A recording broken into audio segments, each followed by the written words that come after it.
Free energy. Why are we still paying corporations?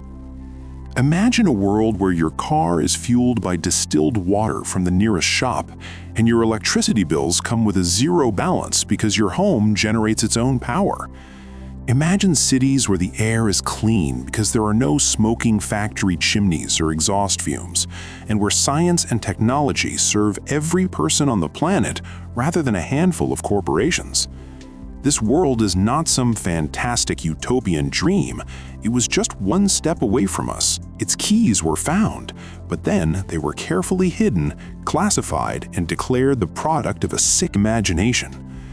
Today, we are going to talk about why humanity is still sitting in an energy cage, feeding on expensive and dirty fuel, while a technology capable of liberating us all has existed outside the walls of that cage for a long time.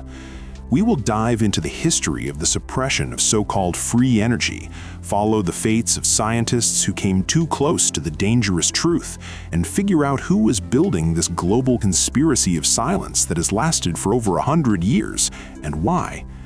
Let's start from the very beginning, with a figure whose name has become synonymous with genius and tragedy at the same time: Nikola Tesla. This man, who was centuries ahead of his time, did not just dream of free energy for the whole world, he created it. His famous Wardenclyffe Tower on Long Island was not just a radio transmitter, as official sources try to convince us. It was a prototype of a global system for wireless energy transmission.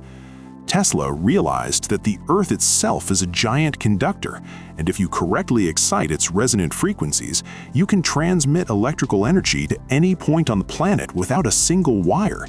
He had already demonstrated this in practice by lighting light bulbs at a distance, and his calculations were flawless.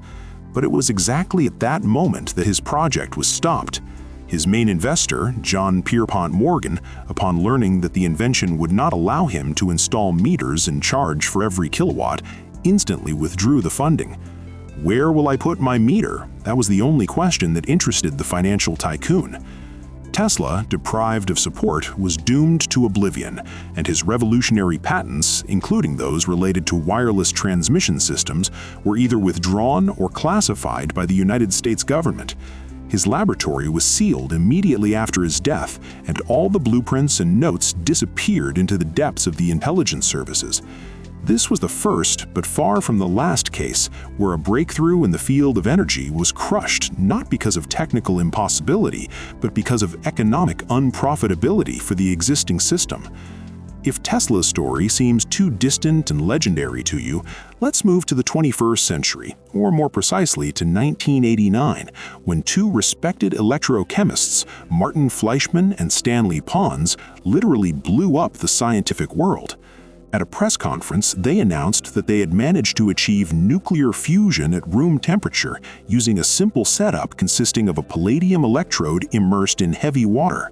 It was incredible. A reaction that requires millions of degrees in thermonuclear reactors was happening right on their laboratory table, releasing a huge amount of excess heat that could not be explained by any chemical processes.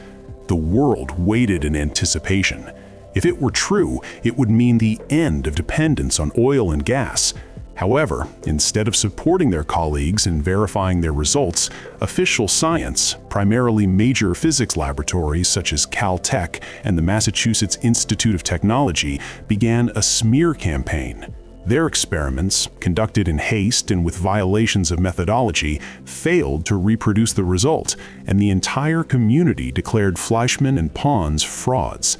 Their reputations were destroyed, their careers ended, and the phenomenon itself was finally discredited and labeled cold fusion, a synonym for pseudoscience.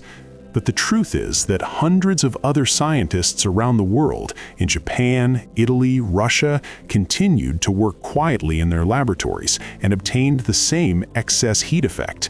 Modern research in the field of low-energy nuclear reactions, or LENR, shows that the phenomenon is real, although poorly understood, but it remains on the sidelines of science, deprived of serious funding and attention, because its success means the collapse of the trillion-dollar energy industry. Who are these forces standing behind this global suppression? The answer lies on the surface, but it is so diligently painted over. It is not some mysterious shadow organization like the Illuminati. It is quite specific, tangible structures. Oil and gas megacorporations, coal magnates, power grid owners, and the banks that lend to this entire system. Their wealth and power directly depend on humanity continuing to buy their product, which is energy. Any energy source that cannot be controlled, measured, and sold is an existential threat to them. This is exactly why any invention promising free or very cheap energy meets a wall of misunderstanding and hostility. Remember the story of Stanley Meyer, the American inventor who created a car that ran on water? His electrolysis system, according to him, allowed for the decomposition of water into hydrogen and oxygen with minimal energy costs, and the engine ran on the resulting gas. In 1996, just a few days before he was supposed to present his technology at an international conference, Meyer died suddenly while having dinner at a restaurant. The official cause was an aneurysm, but his friends and family are certain he was poisoned. His laboratory was searched, the equipment disappeared, and the case was quickly closed. There are, unfortunately, many such stories. Scientists who get too close to the dangerous line either disappear, or their reputations are destroyed, or their inventions are simply bought up and sent to safes never to see the light of day again. But suppression happens not only through direct threats or murders. A much more effective and sophisticated method is the control over information and the scientific paradigm. Patent offices in many countries, including the United States, have internal rules according to which applications for devices that supposedly produce more energy than they consume, so-called perpetual motion machines, are automatically rejected as having no practical use. Former U.S. Patent Office expert Thomas Vallone calculated that thousands of applications for free energy technologies were quietly rejected or classified on the grounds of national security. Even if an inventor finds an investor, he faces insurmountable difficulties. It is impossible to obtain safety certificates, it is impossible to find production facilities, it is impossible to pass standard tests because the tests themselves are designed under a paradigm in which his device cannot work. It is a closed circle with no way out. Academic science, in turn, is afraid to even touch this topic because any researcher who risks studying cold fusion or torsion fields instantly loses grants, reputation, and the opportunity to be published in peer-reviewed journals.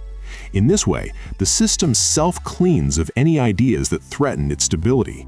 And yet, despite all these efforts, the truth breaks through. In recent years, interest in LENR has begun to grow again. In Japan, for example, large corporations such as Mitsubishi Heavy Industries and Nissan are funding research in this area, realizing that the future belongs to new energy sources.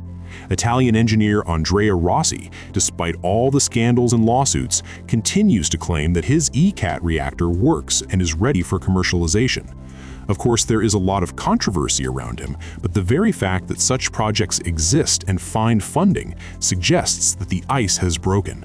Perhaps the system is no longer as monolithic as it used to be, and cracks are appearing in it. Maybe the era when energy was a commodity is coming to an end, and the era when it will become a public good like air or water is beginning. But for this to happen, we, ordinary people, need to stop believing in what we are being sold. We need to stop taking it on faith that free energy is a myth and start asking questions. Why don't our universities teach these ideas? Why do governments spend billions on thermonuclear reactors that will never work, but give nothing to scientists who get real results in their garages? Who really manages our energy future? So the time has come for our conclusion. This whole story is not just a set of scary tales and conspiracy theories. It is a mirror into which we must look. It shows how deeply the interests of money can penetrate into the spheres most sacred to humanity, which are science and progress. But most importantly, this story gives us hope. It shows that the solution to the energy crisis has already been found.